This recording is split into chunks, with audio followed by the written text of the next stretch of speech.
Hello and welcome. I'm so glad you're here. My name is Jocelyn John. I'm a registered nurse, a sleep science coach, and also the author of Sleep Tight, the #1 secret to achieving your dreams. Today is a very special dialogue and session because I have a very, very special guest and you're going to get a lot of value out of this. Why? Because I met Grace through our shared passion. Grace is a self-acclaimed, she likes to say self-acclaimed, I have to add that to it too, self-acclaimed suicide prevention awareness and prevention advocate. Did I say that right? Yes. And why is this important? Because we connect through this mission, and it's the same story I share in my book, how having suicidal ideation for the first time in my life was shocking and something that I didn't think would happen because people call me sunshine in their lives. And so then it allowed me to reassess my life and pay more attention to my mental wellness.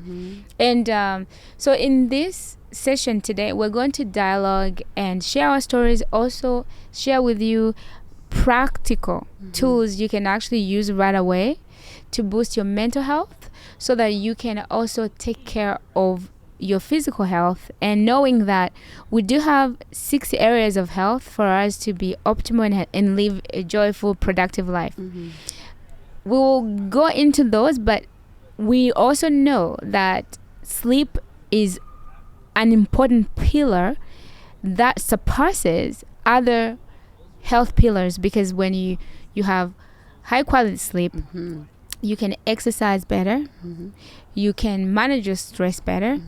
And so we'll dive into all these things and all empowering you to boost your mental health and live a healthier and joyful and productive life. So please help me welcome Grace, because I'm super excited with this shared mission of ours. And we met, I'll let you tell how we met, but it's divine intervention, everyone. Let me tell you that God or the universe has created the path that you're going to go through.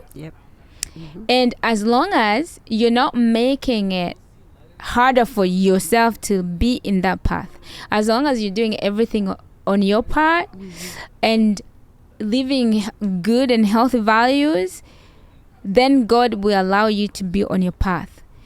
And so divine intervention has happened to us. It has. Indeed. And we are not here because it's an accident. I just feel like this is a must-watch video because just the way that it has happened, it's probably for someone to change their lives.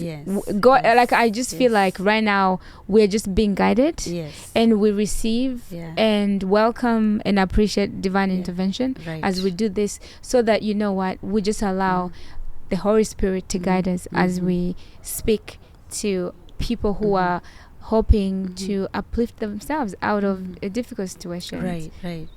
Some people who can't sleep right now and who are hoping to have that peaceful sleep they've been looking for. And here we are. So God help us. God help us. God help us. Thank you so much, Jocelyn, for the nice and beautiful welcome. I am feeling so privileged to be here, and to God and to you, because you could have said no, but I met Jocelyn on TikTok. TikTok. Sometimes when I think about it, I almost cannot believe it. I'm having goosebumps. Imagine your name, or sleep is health, right? Sleep is health is her TikTok handle, and actually all her handles, even IG and YouTube. And it caught my eye, and I'm like, I need to look at this. So I looked, and what I saw, I didn't even go to IG. I just shoot an inbox. I was impressed. I wanted to know, what is this? Sleep is health. And then your content, I'm like, this is so me, so many things. And then finally we connected on IG, and since then history has been made. Yes, the divine intervention is actually in practice. Absolutely. And so she wanted me to introduce myself, right? Yes. My name is Grace. Yeah. I think I am super excited by this subject because it touches me personally. I know it touches you. I don't know if there's anybody who sleeps 100%. Maybe just you now. Well, and the people probably you have helped because she helps people to get to achieve dreams. But before even dreams, to achieve sleep. yes. After reading this, I feel that this can help people achieve dream, their sleep before the dreams. My interpretation. She has this beautiful book. It's called Sleep Tight. You better get this book because I have read it, and we're gonna highlight some things here today. And so please buy it. Reach out to me, reach out to Jocelyn. You're gonna get your copy as soon as possible. So Thank you. you ready? We talk about the book? Yes. Yeah, even before I read the book, really, Yes. because I had not read the book. You remember when I remember the date. It was July 13 when I text you. Yeah, it was. Yeah. So my thing was, what is this? Sleep is health. What is this? So I wanted to find out. So I scrolled, I looked at your content, and all you're talking about is about surviving and thriving, not just surviving. It was all about, actually, in a nutshell, it was about mental health. Yes. Which is what I do. Yeah. Yes, I may focus on suicide awareness and prevention. And she said, as an advocate, that's what I talk about in a nutshell. I don't talk about specifically sleep, but I talk about mental health. It's an umbrella. It has so many other issues under it. And you have tackled this so well. Yeah, because so well. a lack of sleep negatively affects mental health. Exactly. Yes. Yeah, that's why I was intrigued. And I said, a lot, or maybe many of the things I am talking about, because when I invite people and I interview them, people will talk about the things or their experiences, especially here in the diaspora. They'll talk about what they have gone through. And even not even thinking about the interviewees that I have had, even myself, I have gone through those things here to a place where I felt like I didn't want to be here anymore.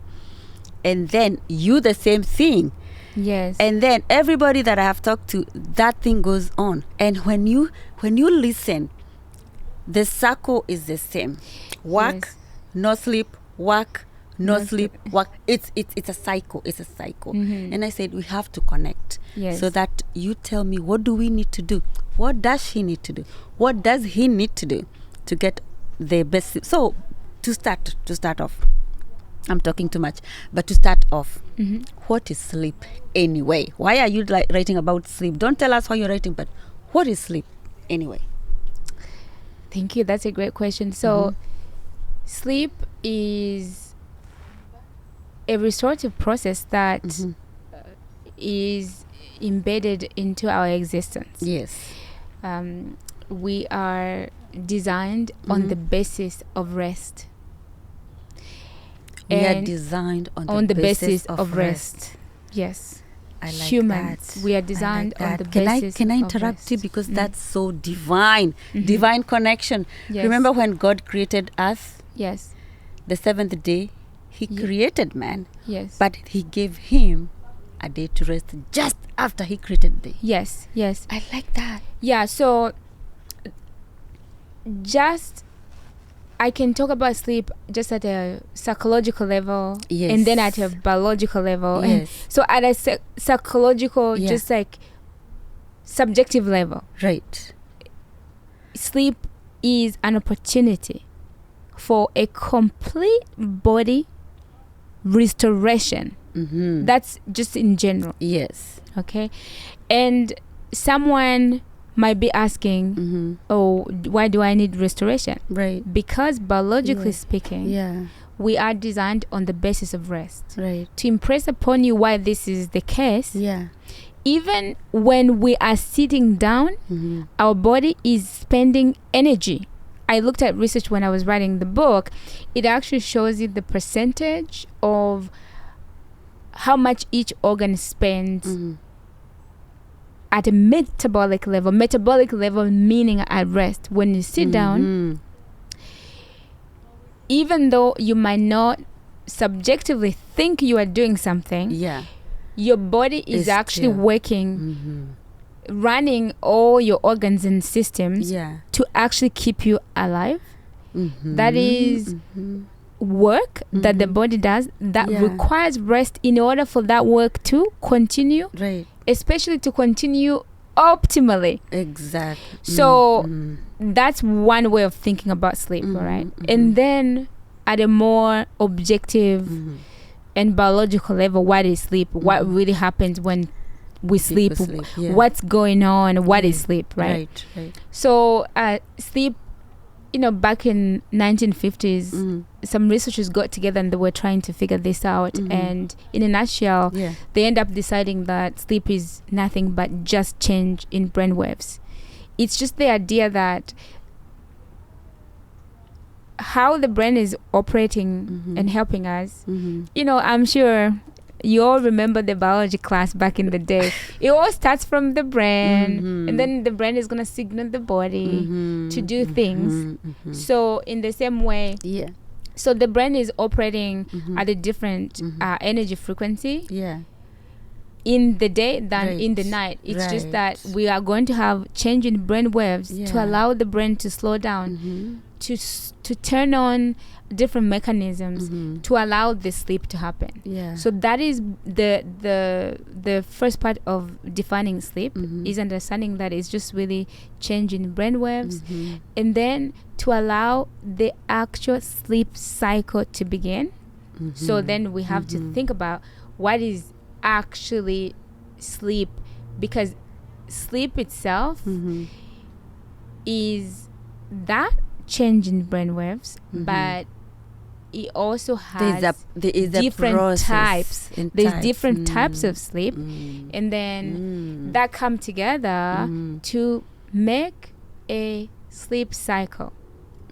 So we have non-REM sleep, meaning non-rapid eye movement sleep, and then we have rapid eye movement sleep.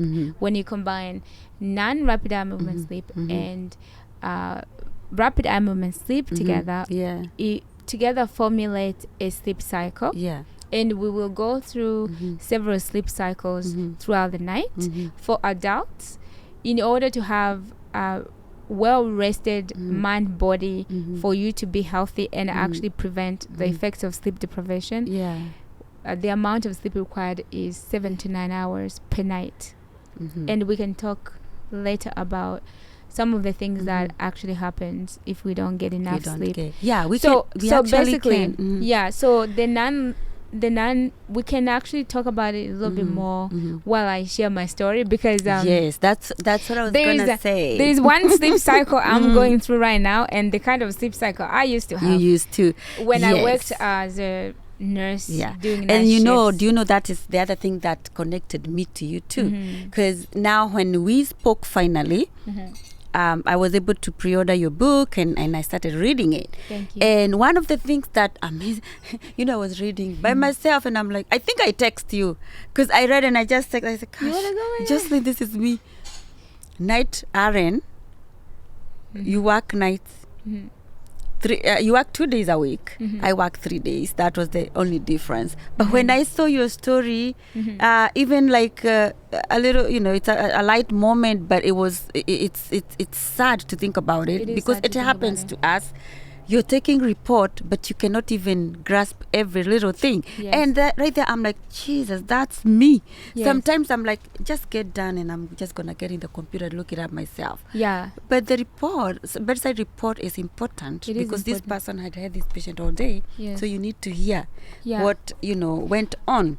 Anywho, and I like what you said. Sorry to interrupt, because when you first started off, you were talking about sleep and dreams, and then we're talking about reports, going to work, and not actually being able to understand the report because you're sleep deprived. Right.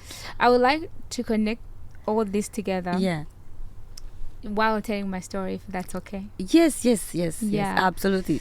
Because you see, I come from Burundi, all the way from Burundi, and then we lived in Malawi. Well, we lived in Tanzania, and then we lived in Malawi. Yeah, another connection, by the way, viewers. We are all East Africans. East Africa. East Africa. I know. So the life we lived in Burundi was great. You know, my parents provided everything, went to school, and then the war began. So we moved to Tanzania, and then we moved to Malawi. While in Malawi, I got a prestigious scholarship to come to study in Canada. And thanks to the World University Services of Canada, they provide scholarships for people to come to study in Canada. So because of the life I lived, you know, moving around a lot and living in a refugee camp, when I got the scholarship and I got on the plane, I thought, whoa, I'm gonna be like, I'm a successful person, first of all, by getting on the plane. But and everybody else thinks the same way at home. Yes, like getting on the plane is successful. But I want to connect this to wellness, because when we have been exposed to survival, all we knew was survival. Now, coming to Canada, I expected that the survival was done, because guess what? I'm in Canada, land of honey and milk, land of honey and milk and opportunities.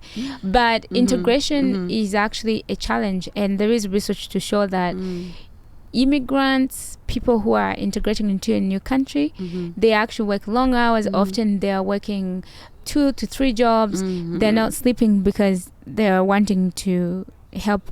Let me stick to my story anyways. For me, it was very, very, very exciting getting in Canada. And I started off realizing people don't understand how the other world works. So one thing I noticed was even being able to call my parents back, even if I wasn't stressed with the job. I used to stay up trying to call my my parents. And then another thing, because I was staying up calling my parents, and at the same time I was trying to study, and I actually bought into the energy drinks and caffeine. I was like, well, I can drink a lot of caffeine and energy drinks. That gives me ability to stay up and just talk to my family back home, while also being able to. Quick question: were you working also? I was going at this time. I was taking classes. I was going to work, but I was working just a little bit here and there. But I thought that I was actually hacking life by doing that. But now, which is what us diasporans do. No pun intended. I mean, we have to do that sometimes. We have to do that. But that's our life. When, especially when we first come, and sometimes it's even our life even way after. And that is why Sleep Tight book is so important. For you to tell us how to come out of that. And you as a nurse, you have in your book, you've talked about, you know, even after going to school, now you're a nurse, even to kind of get things going, all the things you had to go through. At what point did you get to realize, no, this staying up at night calling family, this staying up studying, and morning going to work, and now I am a nurse actually. So you pull it from there. Now you're a nurse. You have succeeded. You are a nurse, yet you're still living the same life you were living when you were studying, right? Because now you're working even more. So tell us, even as you tell us how that was, the work part, when did you get to that turning point? You were like, I cannot do this anymore. Yeah, that's a great question. So that's interesting, because me getting like drinking energy drinks and caffeine, working, that was actually when I was doing my first degree. I was doing a degree in health sciences. And I want to highlight for people that wellness and good health is basically the biggest resources we have. Right. So when we are stuck in a situation, or you come to a new country, you are integrating, it presents a big challenge for you. It's a problem that you have to solve. The fact that you need money, you need to talk to your family, and you need to help the family, and you have to have a family. So there are problems to be solved. Right. But I think in general, it all turned around when basically I want to say that I became a better problem solver. Actually, that is probably the nerdiest way to explain this. Yeah. The fact that I had problems to solve. Yes. And I acknowledged that me having optimal health, having long-lasting energy, was actually the best resource I had to solve my problems. Right. And knowing that, I realized, oh no, I need to actually focus on my health. And specifically, when I was actually like not sleeping well in university, it was more of like a temporary thing. So there's different types of sleep problems. So you can have people have situational sleep deprivation or lack of sleep because, you know, I'm just staying up late to study. But knowing if you decide to sleep, your body can still be able to sleep. So that kind of problem is almost like self-inflicted, because you know that your body has the ability to sleep, but you are actually making a choice, or maybe you think oh, I have no choice, I'll catch up. But actually I am strongly about choice when I think about choice, because even when you're not making a choice, you're already making a choice. So then if you can't sleep, but you're making a choice to stay up, that was me in university.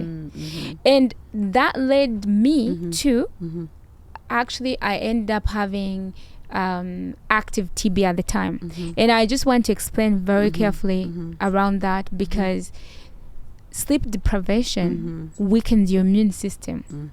So there is research showing that lack of sleep reduces the immune cells called natural killer cells that are supposed to protect you against disease, including cancer. Natural killer cells that protect you from cancer. That was, for me, was like, what? Even one night of sleep deprivation will reduce the immune cells, natural killer cells, by 70%. These are natural killer cells that protect you from cancer, and this is why sleep deprivation has been associated with specifically bowel cancer, prostate cancer, and breast cancer.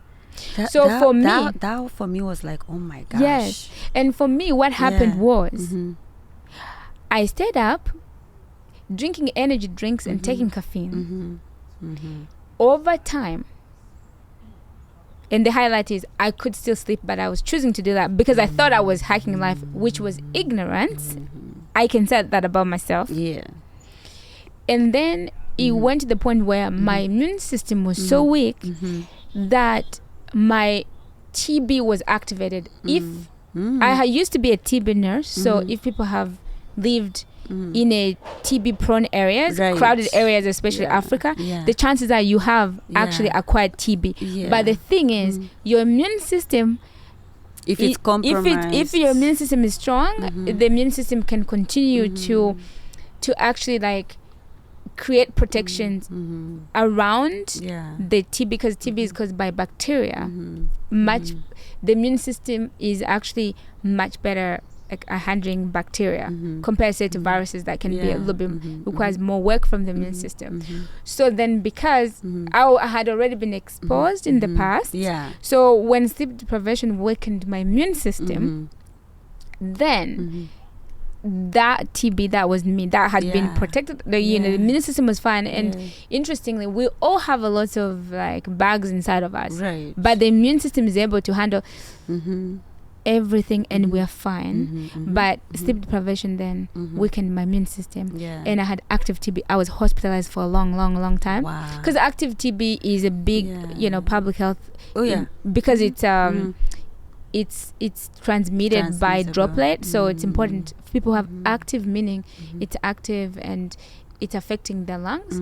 I was on the stairs in university and I started coughing up blood. Ooh. And I went all the way to the hospital. Yeah. It's interesting. So anyways, interesting that what's interesting is not the fact that I got sick, but the fact that this story actually like is that story that was really made a huge impact on my life.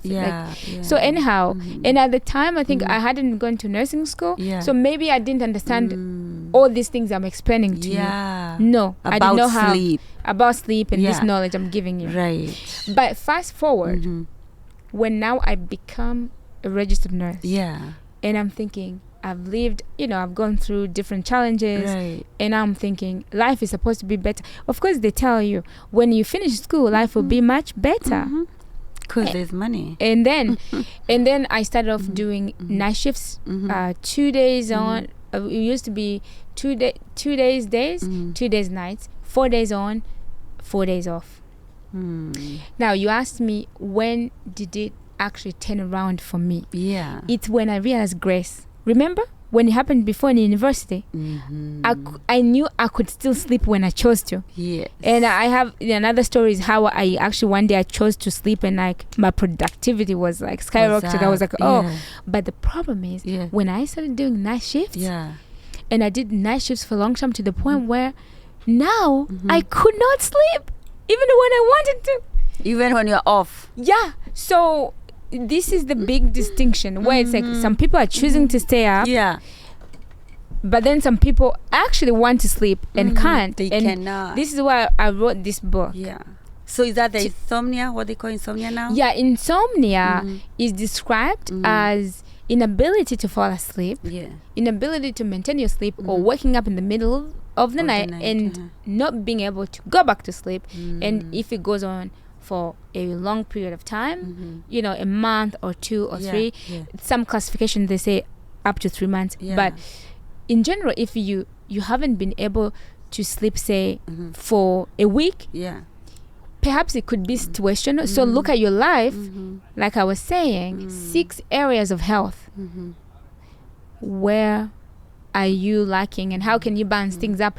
If you are able, often after a week you're like, okay, maybe you make changes. Like me in university, when I stopped taking the caffeine and the high energy drinks, and then I rescheduling my time with my family to talk to them, that shifted. I was able to sleep again. But insomnia is actually someone who has had these issues, can't sleep, but it's been now 3 months and nothing can help. And probably it's affecting their quality of life. But then when I also talk about people having insomnia, it's also not an identity. It could be that you haven't been able to sleep for a long time. It's been, say, 3 months or 4 months. But it could actually still be that you can reverse it. It's just a matter of looking at you holistically and then understanding the root cause. For me, the root cause, there were 2 root causes in my story. One, at university was just I wasn't committing to high quality sleep. When I became a nurse, the root cause was different because I was like, okay, I want to do what everybody does. Okay, I want to do what everybody does, and if other people do it, I can do it too. But the problem is, it reduced my quality of life. But before that, it affected my productivity and my work specifically. And I have seen all effects of sleep deprivation. So lack of sleep, first of all, it will mess up with your brain, your brain function. Okay. So, and Matthew Walker, the author of Why We Sleep, he calls it that lack of sleep or sleep deprivation is a low-level brain damage.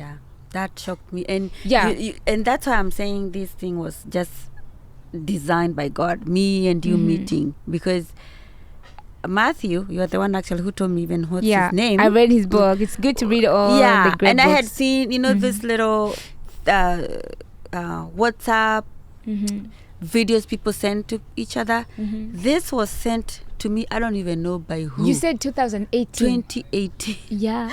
And I'm cleaning my phone and I Yeah. find Matthew Walker video, and I'm like, this week. And I am just shocked that even our wake time hours, it is micro is little brain damage. Yes. You know, so you can only imagine. Okay, so since we sat here, there's little damages happening. Yes. Then I don't sleep tonight, more damage tomorrow, and so on and so forth. Imagine how much brain damage you get.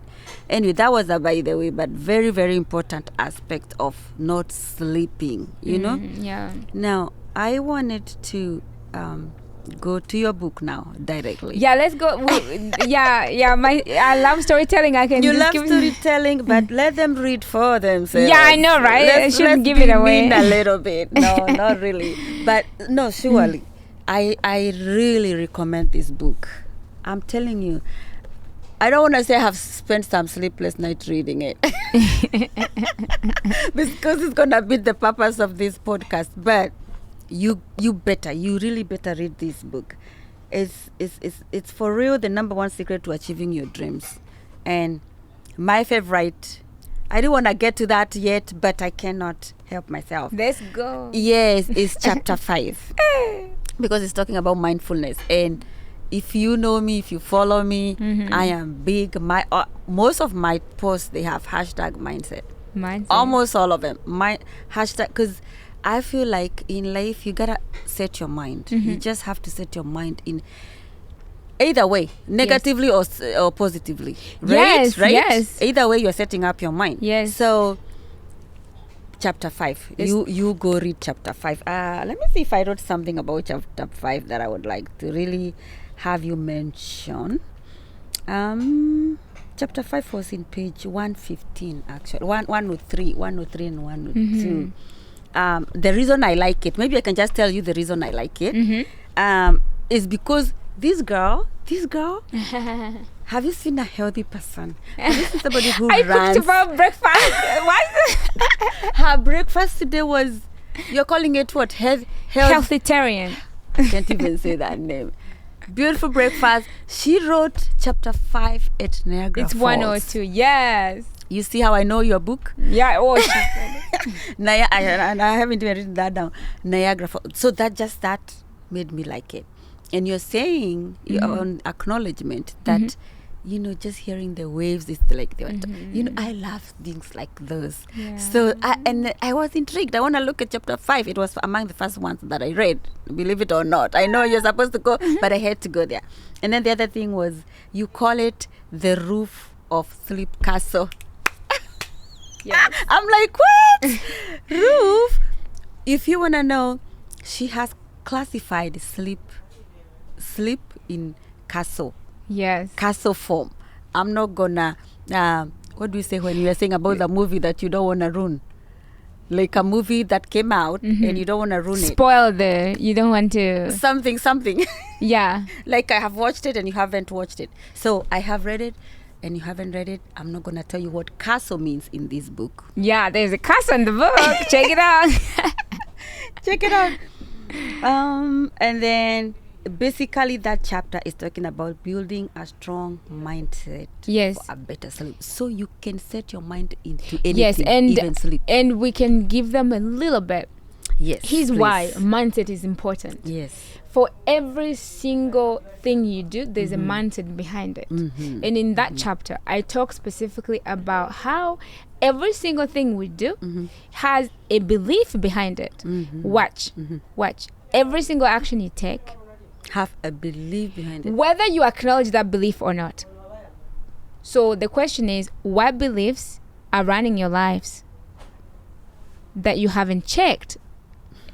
Because I talk about, conscious beliefs and subconscious beliefs. Subconscious beliefs, we take them up, it's cultural. Subconscious. It's culturally learned. Different cultures will teach you different things. Yes. For example, certain culture will teach you to believe that you're beautiful. So it doesn't matter if you go to another culture and they tell you are not. You already know that. and certain culture, they will teach you to believe that certain foods are really good for you, even when they're not. So part of being a healthitarian, I use the word healthitarian to mean someone who is thriving to be healthy, and I keep referring to the 6 areas of health. Maybe I can quickly tell people what they are. Sure. So 6 areas of health are, I would like to start with sleep because I think it's the number 1 area of health. And then we have exercise, and we have nutrition, and then we have relationship management, stress management, and we have toxin management. So building toxins, smoking, alcohol, it includes releasing toxins that build up in the body and avoiding toxins from coming in. So when you have high quality sleep, you are able to actually be able to have positive relationships. There is a new study I was reading, 2023, that showed that people who are sleep deprived, they tend to have high levels of anger. Did you know that anger is number 1 emotion causing stroke and heart attacks? Anger is, and there's a chapter in my book, I talk about emotions and sleep and well-being. How we manage our emotions is Chapter important. 4. And when it's chapter 4, and when we are sleep deprived, the part of the brain that manages emotions is hyperactivated. Now everything is very hyper. A small problem becomes a big problem.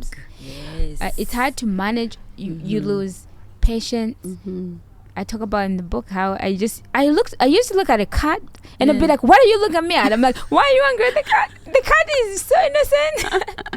Like you would just displacing your anger. Yeah, and you're just a part of it is also a lack of sleep actually reduces your decision making power. So the part of the brain that makes decision is really low and dim, while the emotion part is hyperactive. And if brain scans have shown the amygdala, the emotional part of the brain under sleep deprivation is so colorful, hyperactive. It's like working really hard. And so this is why, right? That sleep is gonna help you with relationship, nutrition. When we lack sleep, the appetite hormones are messed up. So you have increased like ghrelin levels. So this hormone that tells you are hungry, it's high, but the leptin, the hormone that tells you are full, is really low. So you don't feel full, you keep eating more. Also, research shows that sleep deprivation, because the emotion part is messed up, so you end up craving things that bring pleasure, unhealthy high calorie foods, and also you will end up not having enough energy to exercise as well, which makes you want to eat more. Right. So that's on nutrition. And then look at stress management. Did you know that during REM sleep, you know how I told you there's non-REM and REM sleep? During REM sleep, and that's the only time in the entire 24 hours when the anxiety triggering hormones or neurotransmitters such as adrenaline are actually shut off. We need those neurotransmitters because of how the stress system works. Right. When we are on highway or you see a dog or you are dealing with your to-do list, you need to be able to have going on a date. When you went on a date with your husband for the first time, probably you had a little adrenaline rush, like your heart rate is up, because you want things to go well. So then your cortisol levels are up. So you need those neurotransmitters to help you go through the day, because some of it is good if it happens at the right time. It's almost like there's like I said, we are designed on the basis of rest. There's time for everything. There's time for you to be using the body and time for you to be resting, so you can better use the body more productively. And it also ties back into longevity. How long do you actually want to live on this earth, and what is the quality of life you would like to have? Would you want to always be low energy? I was going in order. So stress management, it will also help you with your managing your depression, because lack of sleep is messing with the ratio of your neurotransmitters, such as like you have low happy hormone. Serotonin is a good happy hormone. And then you end up having the emotional part hyperactivated, and this is why when people are sleep deprived, you catastrophize a lot. So a small problem is looked at a big problem. Disappointment constantly equals what? Depression, correct? Because you're constantly disappointed. Life is hard. You are restless and anxious. Slowly you fall into depression, and you are so disconnected from being grateful. And then you know what follows that? Fear. Because anxiety, worries takes you in this deep fear. Now you are the prisoner of your own prison, because now you start having fears. Anyway, I saw somebody, let me cut you short. I saw somebody describe depression as a bully. You know, to yourself. You are a bully to you. You know, like how they keep, you know, they instill fear. So depression, she was trying to like in a layman language describe what it is. Just thought to put in there. Also, another definition I've heard about depression, thank you for bringing that definition up, is that depression is the opposite of expression. So when you're sleep deprived, you are high on emotions, low on decision making. Okay, you're catastrophizing. Your expression, you cannot express. So that's a very good one. You cannot express yourself. No, I suppose. Is that like, say if people are angry, they're still expressing themselves, but it's like it's like the opposite of authentic expression. Right. But eventually it will get to absolutely no expression when people actually become, you know, as nurses dealing with mental health patients, you see people become very withdrawn. The expression is gone, but it starts slowly. And one thing we can offer today, because our story is really going in circles a lot, but like one thing we can offer is being able to just identify the symptoms. Yes. How do you know you are sleep deprived? Or how do you know if the symptoms are just something else? Okay, here we cannot diagnose, of course. That's the disclaimer. We cannot diagnose you off camera. But what we can tell you is, from my experience, what the symptoms were. And I can do like head to toe, telling you what the symptoms actually are, and like just guiding people. For example, like I was saying, so memory loss. Memory loss is one of the biggest symptoms. The most, like the one that you see right away. So memory and low attention span. Okay, and then on the long term, you have cognitive decline. So let's start with memory. So for memory, there is actually research showing that when you are sleep deprived, you actually lose 40 to 70% of your memory capacity. And research now has shown that sleep deprivation, when you lack sleep, basically your brain has inability to take on new information, because it's during sleep that the brain is rejuvenated to help you acquire new information. Now lack of sleep makes it harder for you to learn. It has happened to me. So I talk about the story here where I used to go and I'm taking a report, but I would just forget what they said. So in the middle of the report, I'm like, oh, can you repeat? What did you say? It's just my brain is sleep deprived. And also research has shown that if you have been up for 19 hours, your brain is just similar to someone who is legally drunk. Yes. Interesting. So the impact of sleep deprivation on the brain capacity is something that's so inevitable, and it affects you so badly, and you may end up making serious mistakes at work. And this is why there's a lot of accidents. I've heard a lot of people like getting into accidents after work. So it's really important. Watch for people at home, they can watch them. How is your memory? Yeah. How is your attention? Are you reading the same sentence? Let's say you are reading a book and then you have to go back to read it again. Yeah. Most likely you are sleep deprived. Okay. And are you asking people to repeat? Active listening and proper communication skills, effective communication skills. Those are some of the things that sellers for work, job interviews say, oh, I'm an active listener. I'm a collaborator. Did you know that sleep deprivation is affecting how you show up at work? And now it's affecting your career, and people think that it's who you are, but you can change things around. And I think it starts with identifying symptoms. So check your brain, your attention span, your creativity. Are you proud of your work? Research is showing that actually sleep deprivation will cut your creative insights by 33%. Wow. Yeah, and it will bring down your decision making by 50%. So these are executive functions that we need, not just to survive and enjoy life. No, not just to thrive and enjoy life, but also to advance our career. So for me, it affected me. I talk about this in my chapter 1, how this just made me look as if I was incompetent nurse. I know I'm competent, and sleep deprivation put me in this. And I just want people to acknowledge where they are.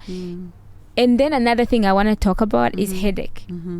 So when you sleep deprived, sometimes you wake up with headache. And the reason why this is important is because there's this disease or sleep disorder called sleep apnea.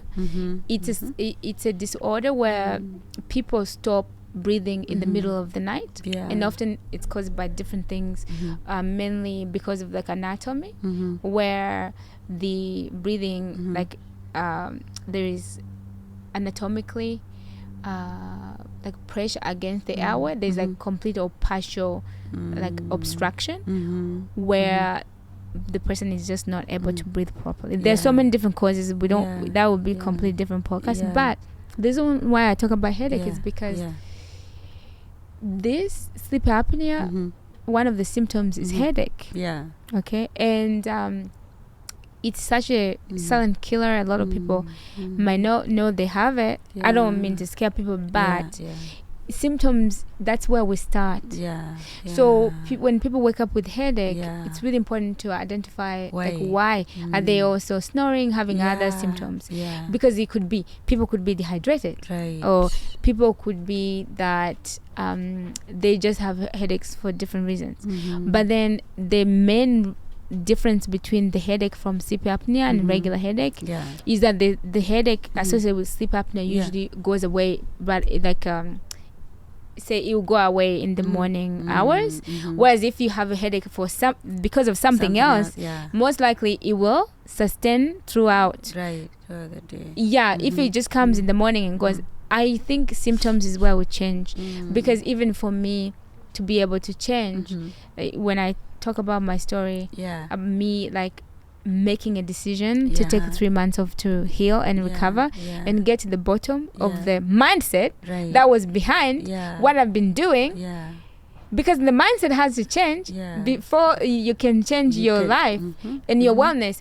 If all the 6 areas of health we talked about, look at them. Where are you thriving and where are you surviving and needing to improve? Okay, and look at your mindset.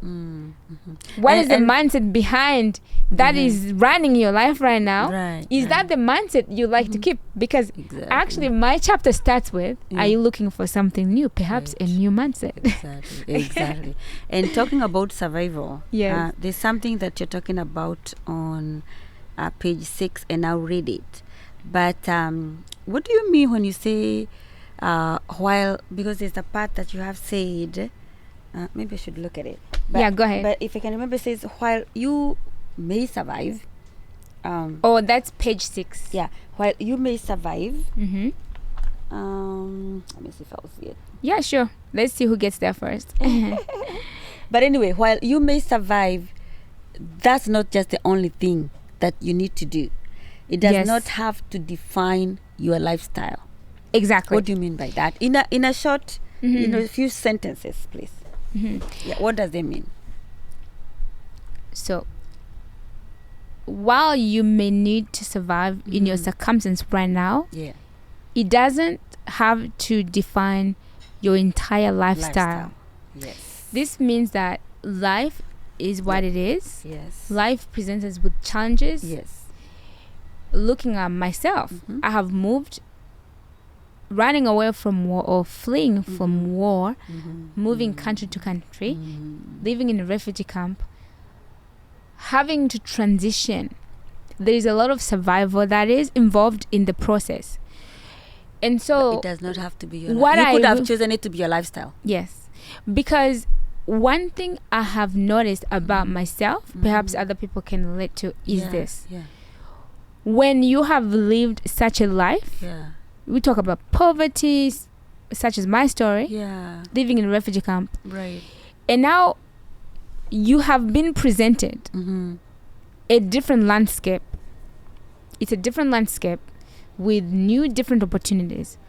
Yet, way better opportunities. Yet, you continue to choose survival because that's what's familiar to you. But I'm saying survival doesn't have to continue to define your lifestyle. You have the opportunity now to thrive because you were meant to thrive. You were not meant to survive. Change your mindset.